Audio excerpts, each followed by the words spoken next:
안녕하세요. 김거희TV입니다. 자유한국당에서 혁신위원장을 했었던 이유석춘이라는 교수님이 계세요. 이분이 지금 구설수에 굉장히 많이 올라 있습니다. 주요 이슈 뉴스를 거의 한 5분의 1 정도를 장악할 정도로 굉장히 류석춘 교수님이 도마 위에 올랐어요. 좌파 언론 특히 이런 언론들이 이때다 싶어서 이제 물어뜯고 있습니다. 왜? 자유한국당에서 예전에 불과 몇 년 전에 혁신위원장을 했었으니까 이거를 잘 엮어서 자유한국당까지 같이 공격을 하려고 이런 프레임을 짜서 문매를 받고 있습니다. 그런데 이 멘트가 어떤 게 문제가 됐냐?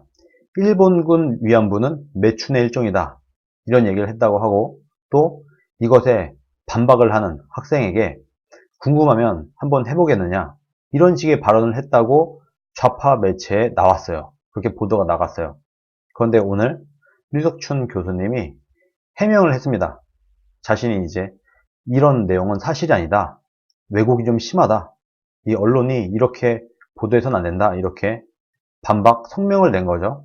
이 내용을 잠깐 소개를 드리면 학교 강의에서 일본군 위안부는 매춘의 일종이라는 취지의 발언을 하고 이에 반론을 제기하는 학생한테 궁금하면 한번 해보겠느냐 이렇게 말한 게 아니라는 거예요. 이렇게 요 멘트만 가져다 쓰면은 정말 류혁춘이라는 사람이 막 쓰레기 같고 미친 인간 아니야? 이렇게 생각할 수도 있는데 이게 아니라는 겁니다. 이거는 우리나라 잘못된 언론들이 왜곡을 한 것이다 라는 거예요.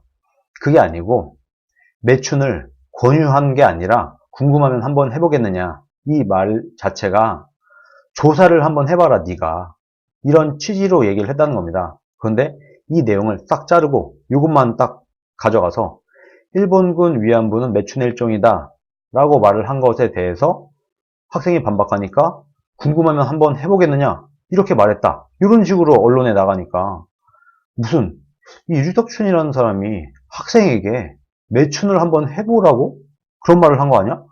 이 사람 제정신이야?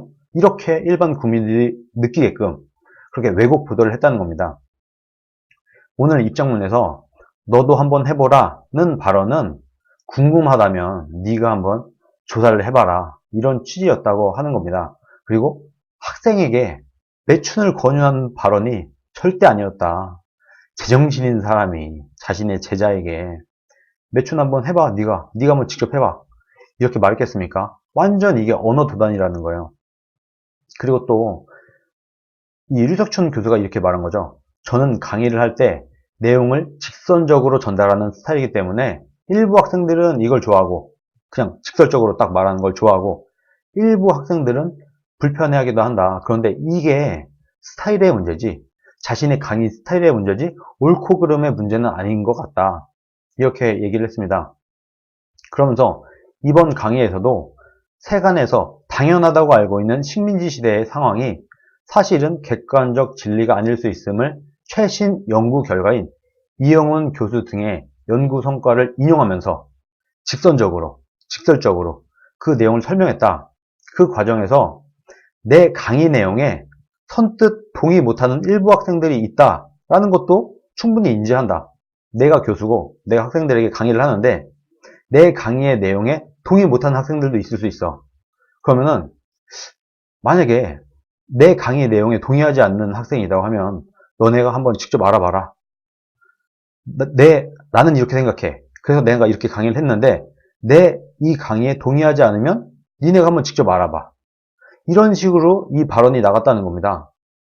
결코 학생들을 혐오하거나 차별하려는 발언이 아니었고 매춘을 권유한다는 것은 정말 말도 안 되는 얘기다. 언어 도단이다. 그러면서 강의실에서의 이 발언을 맥락 없이 아무런 맥락 없이 이렇게 비틀어서 왜곡 보도를 한다고 하면은 명예훼손 문제까지도 고려할 수 있다. 이렇게 강하게 얘기를 했다고 합니다. 또 이와 관련해서 사전에 동의 없이 강의 내용이 유출된 것에 대해서도 안타깝다 이렇게 밝혔고 또 하나 안타까운 대목은 강의실에서 학생들에게 강의를 한 그 발언과 대화를 교수의 동의 없이 녹음하고 외부에 일방적으로 유출해서 강의 내용에 대해서 비판적인 입장을 가진 외부의 언론으로 하여금 대대적인 보도를 하게 한 행위는 사실 좀 옳지 않다. 기존의 주장과 다른 주장을 하는 교수한테 외부의 압력과 통제가 가해지도록 유도하는 일은 대학에서는, 학문의 자유가 있는 대학에서는 있을 수 없는 일이다. 이렇게 강조를 했다고 합니다. 그러니까 지금 이 말만, 딱 이 단어만 똑 떼가지고 왜곡 보도를 하면서 류석춘이라는 사람을 완전히 쓰레기로 낙인을 찍으려고 했던 거예요. 근데 진실은 이게 아니었다. 당연한 거죠. 상식적인 거잖아요. 근데 이 기사를 어디서 썼냐? 프레시안이라고 하는 이제 좌익 매체죠. 좌파 성향의 언론 매체에서 이렇게 왜곡 보도를 했는데, 저도 사실 이 프레시안 기사를 찾아보면 제 얘기도 나오거든요. 제가 한번 예전에 제가 당직에 있을 때, 자유한국당이 당직을 갖고 있을 때 저한테 전화가 온 적이 있어요. 프레시안 기자라고 하면서. 그러다 보니까 이 기자랑 저랑 이런저런 통화를 했어요. 뭐 이런저런 얘기를 했는데 제가 중간에 아차 싶었어요. 잠깐만. 내가 이 통화를 하는 게 전화 인터뷰에 응한 게 되는 건가?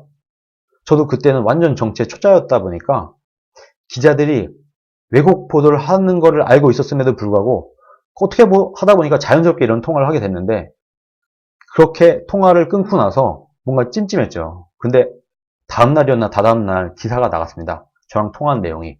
근데 제가 나름대로는 좀 길게 통화를 했는데 제가 말한 내용 중에서 악의적으로 해석될 수 있는 그 부분만 딱딱딱 잘라갖고 정말 나쁘게 기사를 썼더라고요. 그래서 그 이후에는 제가 언론이 전화를 하던, 이메일을 보내던, 인터뷰 요청을 하던 해도 응하지 않았던 이런 기억이 있는데, 또 류석춘 교수에게도 이런 식으로 악의적인 왜곡 보도를 했네요. 참 언론이 이러면 안 되는데, 공정하게 보도를 해야 되는데 뭔가 자신이 판을 짜놓고 이 틀에 맞춰서 보도를 하려고 하는 이런 기자, 언론사, 이런 사람들은 좀 자중해야 되지 않나, 이런 생각이 듭니다. 오늘 여기까지 했습니다. 감사합니다.